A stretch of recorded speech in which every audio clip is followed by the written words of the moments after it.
Hello, everyone, and welcome to the My Healthy Home Summit. Thank you for joining us. I'm your host, Caroline Blazovsky. I'm a national healthy home expert and an environmental residential consultant with over 24 years of experience. This summit is designed to educate you about the process of creating a healthy home, to learn how our homes may affect our health and wellness, and the benefits associated with living and working in healthier spaces. We've compiled the most decorated speakers in this arena to help you on this journey. Today, we are joined by Bryan Orr, who will be discussing HVAC, how we heat, cool, and purify and ventilate our homes, and how it can relate to creating a healthy home. Welcome, Bryan. Thank you for joining us today. We are thrilled to have you. Hello. Yeah, thank you so much for having me. This is a real pleasure. Can you start by giving us a little quick synopsis about your background and how you got into heating, ventilation, and air conditioning? Yeah, so I actually grew up in a trades family. My dad was an electrical contractor and then later on became a general contractor and lots of mechanics and aircraft mechanics and a lot of different trades that I was exposed to. And even though I was good at school and I got good grades, I didn't really enjoy the academic side of things. So I decided pretty young that I wanted to work with my hands. I was homeschooled, so I graduated high school at 16 and I went straight into trade school from there. And I really picked HVAC because it just was one of the most interesting and scientific trades that I could find. So I was able to sort of satiate my curiosities about the world and physics and how the world works through the actual work that I did in HVAC, which turned out to be, I think, one of the better choices that I've made. Amazing. And so, can you tell people a little bit about your HVAC school and what you're currently doing now? Yeah, so I am a contractor. So I own and operate a contracting business here in Central Florida, and we do a whole bunch of different stuff from grocery refrigeration to residential HVAC. But I actually came up through residential HVAC, so it's sort of my first love, the thing that I enjoyed the most. And I've always done education, even in prior jobs that I've done in HVAC. Education, teaching, whether it's just somebody in the truck with me later on teaching classes and developing curriculum has always been something I just sort of naturally enjoyed doing. And HVACrschool.com and the podcast and the YouTube channel and all that is just an extension of that desire to continue to educate. I did it within my own company and I started recording some of the stuff that I was doing and putting it online, and the response is very positive. And so I've sort of leaned into that over the last 6 years of just putting a lot of content out in the world for free and building a community around it, which has been a really enjoyable thing. It's amazing. So, as a consultant and going into homes and investigating 30,000 homes in my career, the HVAC system to me, or how we heat and cool our homes in basic terms, is the heart and lungs of a residential home. And if that's not right, nothing's going to be right. And it's not going to be healthy. So, can you kind of talk about that as why HVAC is so important to our homes? And I think why it's sort of always a secondary thought when we're thinking about building. We often think about it last, which I think we should think about it first. But can you kind of touch on that a little bit? Yeah, I mean, I've seen every side of this. I've seen homes that are built really well where they think about the mechanical systems right off the bat. I always say, like, I wish we would design homes thinking about the materials and systems that we want to use. And then worrying about how we're going to make it look the way we want. But of course, that's not how it works. We're all, we're obsessed with aesthetics, and I understand it. It is nice to have things that look great, but when we think about aesthetics first and then we do all of the mechanical systems as an afterthought, it can lead to some really bad results. And one of the things that I've seen most often, which is actually counterintuitive, is sometimes the nicest houses, the houses where people spend the most money, are actually some of the houses with the worst problems, which isn't what you would imagine is the case. But I've worked in multi-million-dollar homes for very famous people where they have massive home health issues inside of the homes because the HVAC systems were designed as an afterthought. And that's everything from where you place the equipment, where you place the ductwork, the sizing of ductwork, the way that you install filtration, serviceability, ventilation. It just list goes on and on and on. And the more complicated a home is, the more likely there it is for people to make pretty radical mistakes. And I've seen that time and time again. Whereas if you do think about the systems and you plan for it right off the bat when you're designing a structure, you can really solve problems before they even start and have just excellent outcomes. Yeah. So, for a lot of the audience, people are used to associating HVAC with heating and cooling, right? How hot you feel, how cold you feel. But we know there's so much more to it. So, can we touch on those areas? Like, what should a homeowner be looking for now when they're looking into their HVAC? So, that's heating, ventilation, purifying, all of that good stuff. Yeah, so obviously, we want to be comfortable. That's super important. But I would put health actually even above comfort. I talk about some key things that we're always looking to do with equipment, and it's health, it's comfort, it's efficiency, but it's also longevity and cost. So those are the things that you're really trying to balance. And what's interesting, and sometimes maybe even counterintuitive, is that if you think about it and you design for it, or you're willing to make some upgrades, a lot of times it's not the things that are the flashy kind of marketing that you would maybe see on an ad. It's not necessarily what your local HVAC contractor necessarily wants to sell you that's going to have the biggest bang for the buck. It's very fundamental things, and so that's things like you mentioned the V. The V is ventilation, and ventilation means mixing air within a structure, but it also means bringing in outdoor air into a structure and treating that air appropriately. Filtration and purification are massive, and nowadays, there's a lot of buzzwords. There's a lot of products that get sold as sort of bolt-on products that may make you feel good, may have somewhat of a placebo effect, which I'm not denying does actually have effect in a lot of cases. But we want to fundamentally change the health of a indoor environment, and filtration is one of the biggest things that you can do.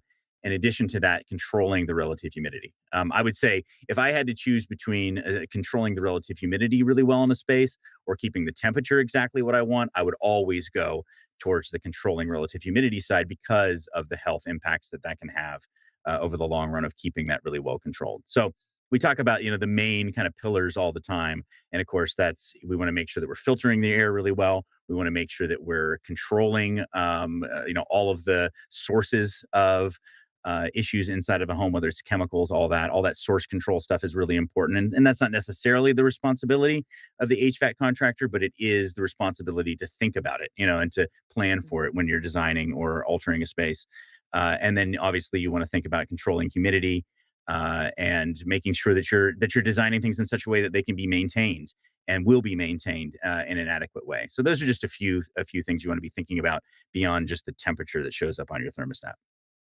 So, when we look for humidity on a thermostat, when we look at a thermostat, what are some other things you'd like to see on a thermostat besides just temperature? Yeah, I mean, humidity is a huge one, but there's also a lot of thermostats that are starting to employ indoor air quality sensors, looking at particulates. You don't really see any that are currently yet doing things like TVOC, which is volatile organic compounds inside the home, or things like CO2 or carbon monoxide. But those are really the main things that we're looking for. Temperature, of course, we all care about that, right? But humidity is even a bigger factor when it comes to health. Particulates in the air, volatile organic compounds, carbon dioxide, and then carbon monoxide are the things we really need to be keeping under control. When homeowners are looking for filtration, the big thing you always hear about, what level of filtration do I need in my home? And then you get a lot of residential customers who say, I want MERV. They don't understand that sometimes, or they say, I want a higher MERV or lower MERV, or they say, I want HEPA. And then they don't understand that you can't always increase your filtration without kind of messing up your HVAC system. What's the simplest way that we can explain to people about filtration and how they can really benefit from it? And maybe that they don't need to have the highest amount of filtration, but they have to have really good filtration. Yeah, I mean, one of the simplest ways to explain it, in terms of the value of it, is it's like anything that you're used to seeing, like a car radiator, for example. If you have a really nice car and you block the radiator of it halfway, it's not going to work properly. It's going to overheat, right? It's not going to function. And so when we think about air filtration, it's there to clean the air in the home, right? It's there to protect the equipment, but it also needs to be the type of filtration that's not going to starve the equipment for air. And there's some really easy things we can do to solve for that. One of the easiest is to just increase the surface area, right? So we do that through thicker filtration in a lot of cases with pleating, or we just do it with it really increasing the size of our returns, maybe having multiple filters in parallel in order to do that. But the goal here is to have the most surface area possible so that our air is moving very slowly over that filter media. It's something that's very under considered. people will say things like MERV and all this, but they don't take into account you're you're circulating all of the air in your home through this HVAC system. That is a lot of air, and for that air to not face a lot of resistance as it passes through those filters, you need to have a lot of surface area. And so when we take out a very simple filter and we put in a filter that's much more dense, you're going to affect the equipment if that's all you do. So instead, the easiest thing to do, and it's not always easy, but is to go away from your 1 inch filtration and go to larger, thicker media with larger surface area. That requires a contractor to do that for you in most cases. But once you do it, the recurring costs really aren't usually that great. And that has a tremendous bang for the buck versus, like I said, if you just take that 1 inch cheap filter out and you put in a 1 inch with a higher MERV rating, you're increasing the resistance of that airflow. It's more dense. It's gonna decrease the airflow through your system, which everybody kind of intuitively knows you don't want to decrease the airflow in your home. So you solve for that by having more surface area. Um, so a lot of clients ask questions about UV light. They ask questions about carbon filtration. Is it better just to sort of keep it simple? Or do you agree with a lot of this extraneous things now that they're promoting? Do they work? Do they not work? Like, should people be adding more gizmos to their HVAC, and is it really going to be effective? I'm always careful not to tell people what they should and shouldn't do. But I will absolutely give my honest understanding the best as I currently have it. And humility is really necessary in all of these things. I mean, you know this in things like home health, and you're always learning new things. I'm always learning new Changing, things about right? Everything HVAC. changes. There's It's never always changing. every day new information. Yeah, for So sure. For sure, yeah, and as it relates to this, like, a really big thing that I always ask, whenever there's a new gizmo or a new thing is, "Okay, show me the testing. Show me the independent testing, and don't show it to me in a little one-by-one box. I wanna know how you did the test. Did you do it in a real home with real airflow levels?" And so, or did you do it with, a tiny little, test rig, or did you do it with 2,000 CFM, 2,000 cubic feet of air per minute? In most cases, when people show test data, it's in these sort of laboratory conditions, very controlled conditions. And so the question isn't, does it work? The question is, does it work in real life in a home? And are there other things that can occur that could be damaging or harmful? And a lot of the technologies, I mean, there was a time 20 years ago when we were going and putting ozone generators in homes in order to reduce right. odors, right? And we're literally doing that. I remember with the company I used to work for, that was the thing they did. And hey, look, it does reduce odors, but now we know it's also a very harmful respiratory irritant by itself, and what it's Right. doing inside of your body is very harmful. And so when the next group of products come out, whether it's hydroxyl radicals or hydrogen peroxide or whatever it is, just remember that the people who are telling you that you need this are generally selling you something. Those aren't the people you generally want to listen to. And we know this. When you go to buy a car, it's not the used car salesperson who you should be listening to about what the best car is. You want to have independent sources that tell you and who have researched and studied. And the challenge is a lot of this is very hard to test. And so I always like to say, like, is it bad? I'm not going to always say it's bad, but I would go with what your grandma says, right? And what do our grandmas tell us? They tell us we need to drink clean water. They tell us we need to get some sunlight. We need to get some fresh air, and we need to get exercise. You need to eat good food, right? Things everything in moderation, right? That's the advice, that kind of time tested advice. And as it relates to these products, I would apply the same thing. It's like, is a UV light helpful? Well, if you have an issue with growth on your evaporator coil, it can reduce that growth. But let's ask another question: why do you have growth on your evaporator coil, right? Exactly. What is your filtration system? So yeah, maybe it's a band-aid, but it's like most things. It's very much like supplements and pharmaceuticals, right? Do they have a place? Sure, but after you've already done all of the kind of standard things your grandma told you to do, right? If you're just gonna keep eating bad food, and you're not gonna get exercise, and you're not gonna get fresh air, then I really wouldn't suggest going to pharmaceuticals and supplements.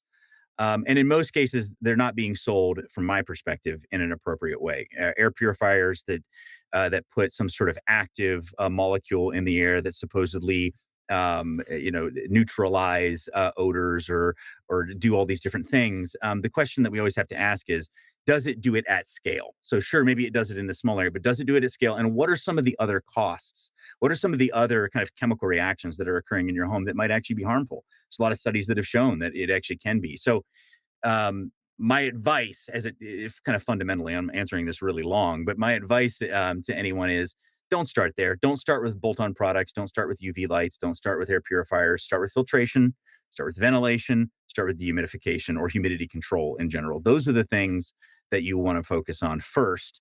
And then, if you are convinced and you have seen independent studies and it's something that you think is solving a problem for you, well, then I'm not going to tell you what to do, of course. But definitely do your research because there's a lot of snake oil out there in our industry. And also, I think investigating so many homes over the years, it's when you come across problems that we can't fix, right? If it's source control and you're doing everything you can, and now we've got issues with where the house was built, too humid, it's built into the side of a landscape. We've got basements that remain problems for mold and mildew. We've got people in the home who have, let's say you have a disease like cystic fibrosis, and you have to be very careful about controlling viruses. Those are types of things where I start to look at additional technologies. And I find things like UV have been very successful, but it all depends on what you're trying to treat. And I think maybe you would agree with me, but trying to treat things and knowing what you're treating. Just don't throw Right. something onto your HVAC if you don't need it. It Right. just creates one more complication, more maintenance, and you may not even have the problem to begin with. So really investigating, finding out what you have, and then applying those technologies. Yeah, and I think it's worth just stating, specifically with UV, that it's a time-tested technology. There's nothing wrong with UV as a technology. My only kind of caveat that I add is that it does add maintenance costs to your equipment. It's something you've got to replace the bulbs on, and they're not cheap, and you're going to have a professional do it. So as long as you know that and you know what you're solving for, then absolutely fine. It's just the strategy that a lot of people have, where you have underqualified contractors slamming UV lights into equipment in the wrong location. In some cases, it's reacting with materials and damaging those materials. Correct. In some cases, it's in places where you can actually see it and it can damage your eyes. Trust me, I've had in two different occasions where I didn't get a UV light shut off in time, and I was laying in bed with a cold rag on my eyes for the next 24 Ugh. hours because of the effects. So, just recognize what you're doing, and make sure that you're having it done by somebody who's qualified and actually knows, how to install it properly and what the risks are. Talking about ducts a little bit, so let's digress over to ductwork. There's different types of ductwork, and I like for consumers to understand, or anybody watching this, the difference between a flex duct, hard duct, these materials. Do you have a preference about better ductwork? I know I do, but the pluses, the minuses to ductwork, and what you should be looking at in your home, and what can be a problem there if you're not paying attention. Yeah, so I It's a have big to. topic. It's It's a big ductwork's big. topic, and I have to be honest. Yeah, I'm in Florida, and in Florida, we have some of the worst duct systems on earth. And if I would be lying to you if I said I always installed my favorite type. But I will tell you what my favorite type is, and I love metal ductwork. I love spiral duct. In my own house, I have spiral ductwork exposed within the conditioned space, which to me is one of the best ways to install ductwork. I love it. You can inspect it. It's in the conditioned space, so it's not as much of a concern for leakage and stuff like that. So that's my preference. Flex can be successfully installed. I mean, flex ductwork, it's all about how you install it. It's nice to the extent that it's continuous, so 25-foot continuous lengths, but it needs to be stretched straight. And flex ductwork is designed for straight runs. It's not designed to do this with. So I know some contractors who do really good work with flex, but they test, so they prove that they're installing it properly. They prove they have the proper airflow, and they prove that it's not leaking. And they're using it only for straight runs. When they have to make bends, they're still using metal fittings, and that's a cost thing. I mean, it's a great reduction in labor and a great reduction in cost to do it that way. But I'm not a fan of ductboard. I'm not a fan of fiberglass in general. I think it's not a great thing to have in your airstream. The stuff they're making nowadays is a little better in some ways because it has a coating on it that kind of prevents it from breaking up into the airstream, but it can't be cleaned very well. Flex can't be cleaned very well. If you have a metal system, it's going to last a really long time. You can clean it when you need to. A lot of advantages to metal, and that's what I did. In like I said, in my house, I designed a system and installed it at my parents' house. That's all metal. There's not a shred of ductboard or flex in it, and it really is a tremendous system. Works great.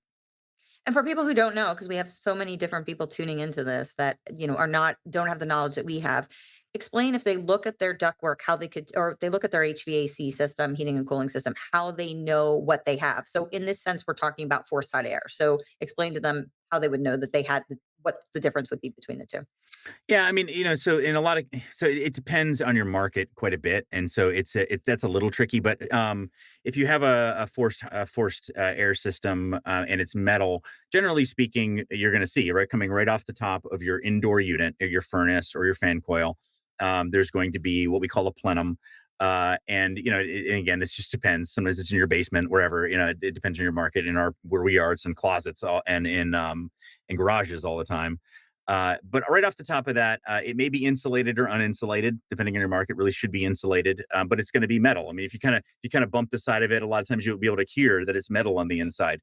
If it's ductboard, ductboard is generally speaking nowadays it's an inch and a half or 2 inch thick material, and it's not going to have that metallic sound. If you were to just kind of pat it on the side, it's going to it's not going to sound like anything because it's a one kind of continuous piece of insulation board. Beyond that, yeah, I mean, again, if it's uninsulated, it's going to be very easy to tell that it's metal. If it's insulated, one of the easiest things that I recommend to people if you're trying to identify something. Nowadays, just doing a quick Google image search or using something like Bard can be really helpful to kind of give you a sense of what it really looks like. Of the different types of materials. And the reason this is so important is that cleaning becomes an issue. Now, I'm a big proponent of duct cleaning. I don't know how you feel about it. So, what do you think about duct cleaning? And do you think it's necessary if you have forced hot air or even mini splits?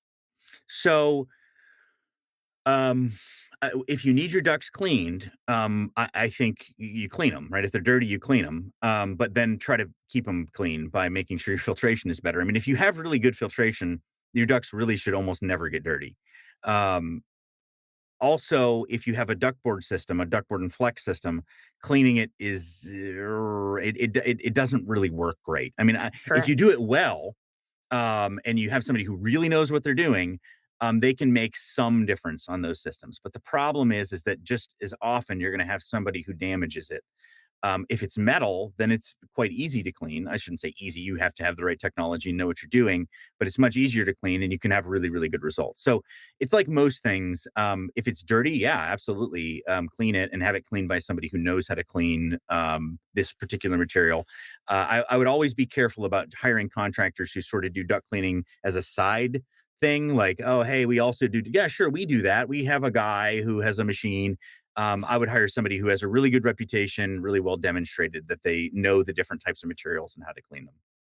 And the metal ducking, just to explain too, is just it's straight, it's flat.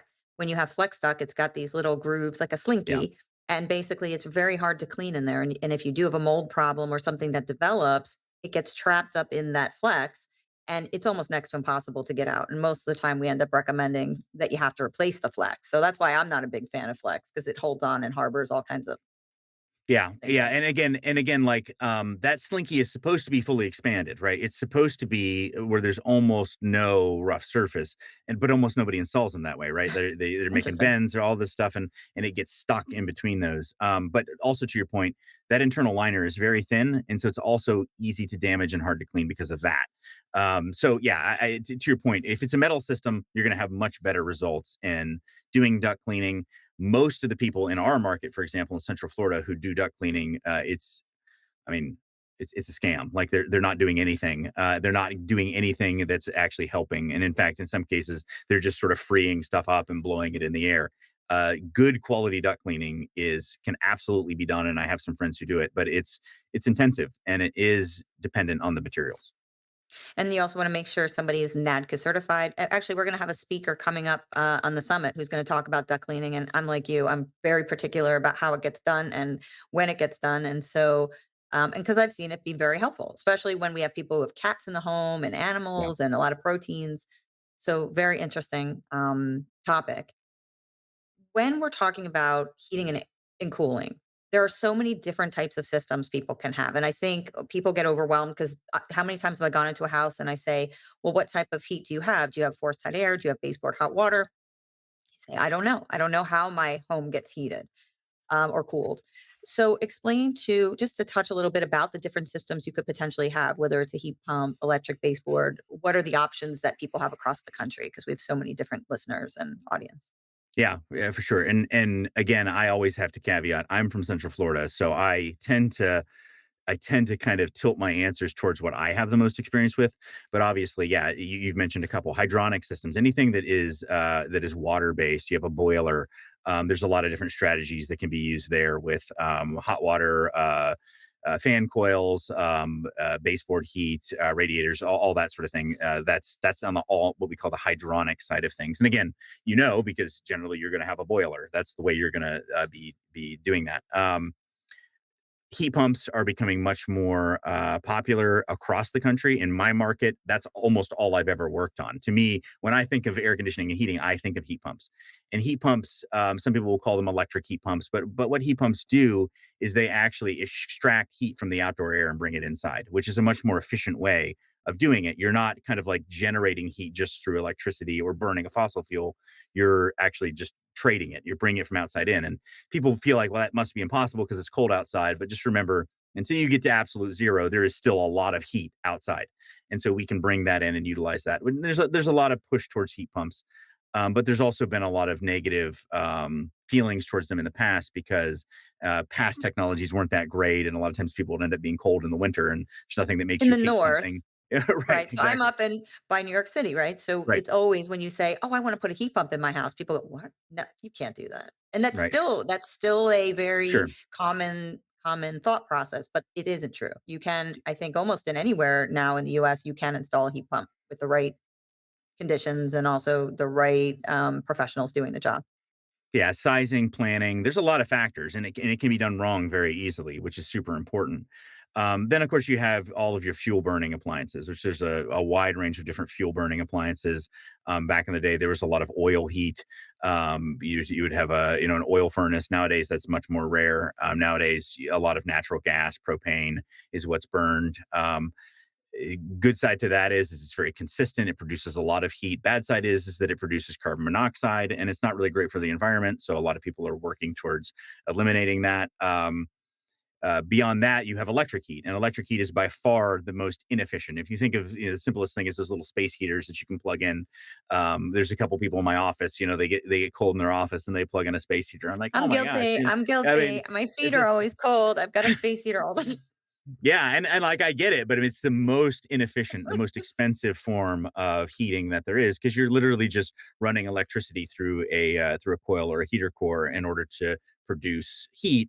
And so, yeah, electric baseboard is a form of electric. In some cases, people just use electric heat strips even in their HVAC system within their heating and cooling system to heat. And sometimes it's used as a backup, and that's okay, like if you need it, but it is definitely inefficient and is really going to spin the power meter.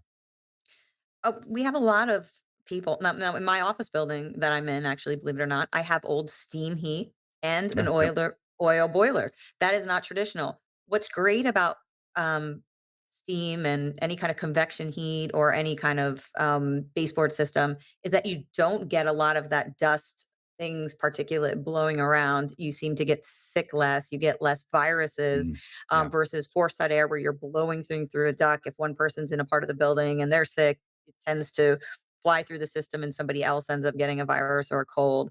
So, are there benefits to still having baseboard heat, or is it pretty obsolete? Or what do you think about the old time benefits that we really didn't push all this stuff through ductwork, allergens, I mean, etc. I think, and even just the way that that sort of radiant heating that all falls into the category of radiant heating. When you're not forcing air around, you're relying on a radiative effect, and that's where in a lot of cases they would put them on exterior walls because the exterior walls would tend to get cold. If you ever walk into a room and it's like, man, the temperature's not too low, but I feel chilly. It could be a draft, but it could just be those cold surfaces. A lot of people don't understand this, but our body, because if it's warmer than a surface that our body's exposed to, we actually radiate heat to that cold surface. And radiant heating systems operate in the opposite way. You actually have a surface, a physical thermal mass that actually radiates heat to our bodies, and it feels really nice. Like Feels it's so good. Oh, it's a it's like really nice feeling. Yeah, it really is. It's very different than having hot air blown on you, right? Um, Mm, so yeah, I am a fan of that and of that kind of old school technology. But it's like most things, there's also a trade off. So you bring up that yeah, you're not going to exchange pathogens across the space. It's not as much to get dirty, and that's true. But also, a lot of those older systems don't have any ventilation. Like they have no other way of mixing air from the outdoors. They don't have other ways of dealing with that, and so the opposite is also true. So if you have a room where somebody's sick, well, now the pathogen concentration in that room gets much higher, and it's not being circulated out, and that person's not getting the carbon dioxide removed from the room. So it's a trade-off there, but I think you can do things, and I think we're going to see more and more radiant cooling and radiant heating systems in conjunction with humidity control and ventilation forced air. So it's forcing less air around. I think we force way too much air around in our kind of traditional forced air infrastructures, way more than we need to, but we do still need to have some of that, and it should be run through something that's treating the air for humidity and also filtering the air. And there's a lot of strategies that are being used now to that effect. that makes me happy because I love any kind of baseboard heating system. So I'd love to see the Mhm. two incorporated. That'd be my dream. Um, Yeah. Speaking of technology, where are we going with healthy homes? Well, I mean, it's right now. I mean, we are just seeing so much technology booming, right? Because of everything with information just speeding up and speeding up and speeding up because of the internet and just all of these AI technologies. Where do you think we're headed for homes and health? And what's on the horizon? Man, I could talk for probably 3 hours on this I know because this is I such get a super big topic. excited. Yeah, it's really big, but I'll give you a couple things right off the top of my head. One of the biggest is sort of demand control ventilation that's actually based on sensors. And sensors have always been a problem to measure things like CO2 and particulate matter and volatile organic compounds because they have to be calibrated. There's just all this stuff. They're very expensive. Some of them we're only measuring kind of a very narrow bandwidth of things when we use these sensors. But that's changing very quickly. We're seeing a real improvement in sensor technology and in just the software and kind of like how they can tell when the sensors need to be replaced and all that. And so I think in the near future, over the next 5 years, you're going to see a lot more ventilation, air conditioning systems, and filtration controlled by these sensors. So that way you're doing it when you need to, but you're not doing it too much. Because, like we just mentioned, there's always this trade off.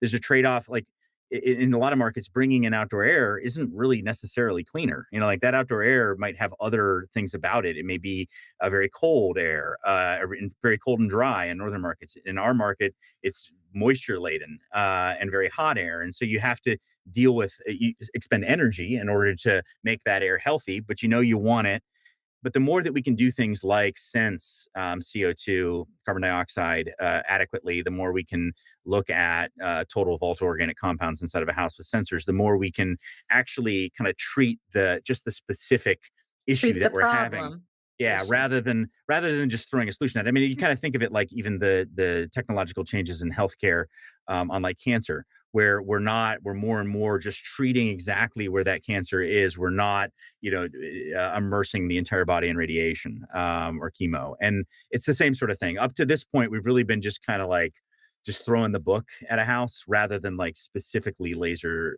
treating the problem. So I think that's going to be a huge part. Another really big thing that I see coming kind of on the front of AI and big data is a lot more data aggregation where we can actually now have a sense kind of at scale studies to see what are the effects of different technologies, what are the effects of different types of structures and different types of HVAC systems, because we'll have not just temperature and humidity data, but also some of this indoor air quality data over a much longer period of time and regionalized. So the more that we have some of these technologies that are going in, the more we can start to look at, well, what were the effects of making this change or putting this in or that in, not just over this short period of time, but over a 5 year period of time with a lot of different weather conditions. And how does that compare to these other 10 homes that are in the same general geographic area?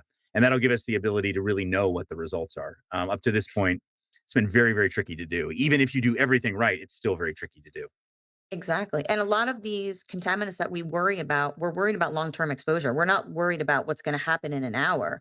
And Right. we need to be able to gauge, well, what's happening over a long period of time. Radon's one of those things. Things fluctuate constantly in a house. Pollution fluctuates. It's not something that remains consistent. So you may test one day and say you're fine, but over a year period, how much exposure did you have to particulate from cooking, particulate from pollution? A lot of customers will often say to me, well, I'll just open my windows. I just want to get ventilation. I'm going to open my windows. That's going to be okay. And we have this trade off that happens when we bring in a lot of fresh air, even if you're doing an ERV and you're bringing in fresh air. Once we bring in this air from the outside, we can't just pump that into a house. That's got to be treated. That's air that now is not conditioned at all and could be really hot, could be cold, could be humid. You could have someone who has a dryer vent outside your home that's putting off all kinds of detergent and laundry smells. So explain that a little bit about like when you open your window, what happens?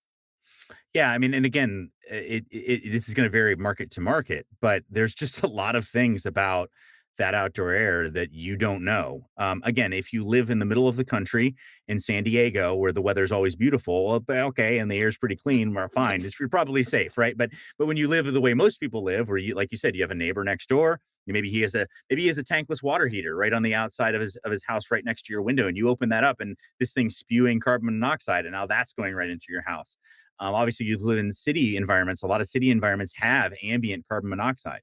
And don't confuse that with carbon dioxide. Carbon dioxide is what we exhale. Carbon monoxide is what comes as a product of combustion in many cases, shouldn't, but does in many cases. And it's very, very dangerous for us and can cause a lot of long term health effects. So you have to think through all that stuff. The humidity. If you're just, oh, I'm going to open a window and now the relative humidity in your house goes way up, and now you shut the window and you want to get it comfortable again. In many cases, you're going to essentially make it rain inside your house. You're going to create all kinds of, if you see, and this is one of the best examples of this that you will see all the time if you start paying attention, if you're in a humid climate and you go into restaurants, look up at the vents, the supplier vents in the summer that are closest to the doors, and you're going to see that they have droplets of water on them. And often a lot of growth associated with that as well. And that's just because that door is opening and closing all day long, and that humid air is going and kind of mixing in that space, and that's causing condensation on that vent. And the same thing can easily happen in your home if you're just leaving windows open, bringing in all this humid air. That humidity, and again, I always when I always talk about hot, humid climates because that's what I'm used to. That's where I live. Well, Um, but even in a place like New Jersey, like the summers can be very oh, humid there at times. I mean, it can be insanely hot and humid. And what? humidity and heat control is becoming a problem in any climate. And I work Yeah. in all 50 states. California, we're having big issues with condensation because we used to have wood roofs, right? That would contract and expand with the heat. And then because of code and then also because of fire, we went to using asphalt shingles that stopped breathing. And now we had vast differences in the attic space temperature and the lower level temperature. And these two Mhm. temperatures, explain what happens when two temperatures meet. You get a cold and a hot temperature meeting, how it produces condensation, why HVAC is it's so problematic for mold and growth. Yeah. It's actually it's one of those things that like the simple thing that people will say is you get moisture where hot meets cold, right? That's something that a lot of people will say, and that often is true, but it's actually a layer more complicated than that. And here's the simplest way to say that. Hot air can hold a lot more moisture than cold air can.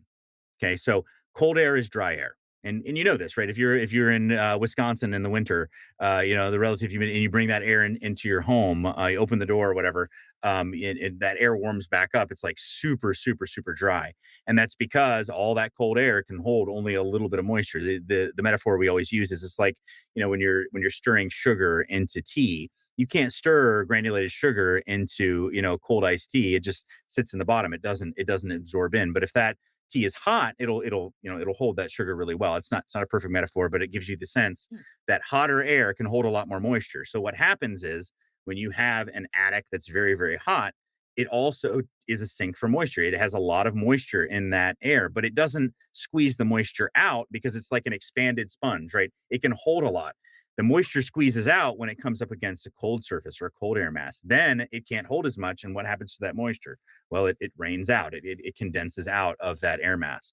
And so that's why you see that a lot in attics, like you mentioned. You'll look around vents and you'll see around the edges of the vents there's a lot of growth, and that's because you have that very hot, very high humidity air mass that's now coming into contact with a much colder surface as it seeps around, and you get moisture, and then you get growth. And again, the moisture itself is a problem by itself, but it's the result of the moisture, which is that biological growth, that really can cause major problems. So we know that we've got issues in all of our HVAC, all over the country. Um, and that's what makes this so important in this topic. I mean, what you do is just, to me, HVAC professionals really should be doctors. Like, that's the way I look at you. I look at you as the doctor of the home. And it's one of the most important things that we need to talk about, and we don't talk about it enough. Um, I'm going to do a little fast round if you don't mind, because I just think it's fun, and Okay. to Yeah. kind of, and it kind of talks about, gets people to understand how you live, and as a professional, little tricks that you might have. So, what is your favorite room in the house or in your home? My favorite room in my home is our dining room. I have a lot of kids, and that's the place that we find out we eat meals together and hang out together. So yeah, play games. I like the dining room.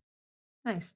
And so, what activity do you enjoy most doing in your home out of anything that you do? In my home, yeah, inside, honestly, and I hate to say this because it's kind of embarrassing, but I enjoy watching old movies.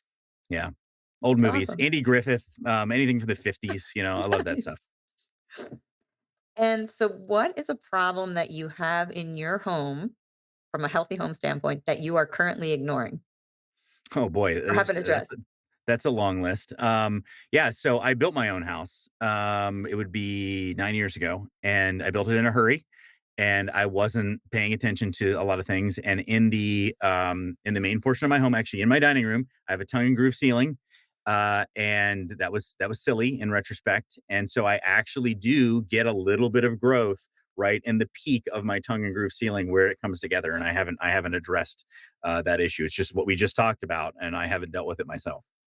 And why is it happening? So, he's getting mold growth in the ceiling. And so, why is that occurring for you? It's occurring because in tongue and groove, where the wood comes together, there are these gaps and cracks, and so and that part, it's silly because in most of my house, it's actually encapsulated and dehumidified, but that attic space over that one is not, and so it is a hot, humid attic space, and where that hot, humid air comes in and it meets that cold underside surface of that wood, it creates a little bit of condensation, and then the mold grows there. And we, ironically, we were just talking about that, that this Yep, happens. I mean, even to professionals, to people, we do this in the field. This happens in all homes. And that's why we will always have jobs, hopefully, and that we're around to take right. care of it for people. Um, where can people find out more about you and all the fantastic work that you're doing, and get resources? Where do you think the best places to go for resources are too, for people who need to learn about HVAC? We all need to know about what is going on in our homes and what our HVAC entails. So first, for where they can find you, and then the best resources to get educated. Yeah, so the best place to find me and to really get answers to questions, honestly, is hvacrschool.com, or you can download the free HVAC School app. Both of them have a really nice search feature where if you just have a question, a problem, a keyword, whatever, just type it in and you'll find podcast videos and usually written, we call them tech tips, on different topics. And they are tailored towards a professional audience, but I do try to describe things with metaphor and story to try to make it understandable. There are a wide range of different resources. I tend to, the world that I primarily work in is uh, the contractor world, technicians, that kind of thing. And so, as far as consumer resources, I don't necessarily have probably the best ones. I'm sure you have a lot better resources than I do on that front. But some of my favorites, I'll mention some of my favorite people in the industry who do really great work. One of them, his name is Jenry Garcia. If you just look up his name, Jenry Garcia, and his writing is really, really specific on the kind of the building science, the interface of HVAC, building science, and home health. He does really great work. Michael Hausch, Neil Comparetto is another one. Those are just people, not necessarily resources. But beyond that, one of my favorite kind of friends in the industry who also puts out a lot of really great content is AC Service Tech. So acservicetech.com. And also he has a YouTube channel where he covers a lot of this stuff. I have a yearly symposium that I do, a training symposium where contractors come from all around the country. And it's amazing just how many great content producers there are now, how many great resources there are. It was not the case 10 years ago, but the awareness is really increasing. It's so fast. The internet, everything has made us like just there's so much information out there. Yeah. I need a takeaway, please, for homeowners, something they could do economically right away to start making their home healthy in regards to their HVAC system. Be something simple. Eh, Yeah, and it is simple. And you may require talking to a professional, probably will require talking to a professional, but I would say increase the surface area of your filtration. And that can be by going from a 1 inch to a 4 inch filter. That can be, in some cases, you may be able to shift the location of your filters and increase the sizes. But it's a very simple thing to understand that when you have a certain amount of air in your house moving, and if it has more area to go over, it's going to move slower, which means your filters are going to catch more.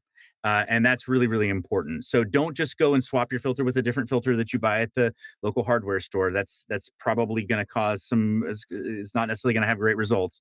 But thinking about changing your filtration doesn't need to be fancy, but needs to have more surface area.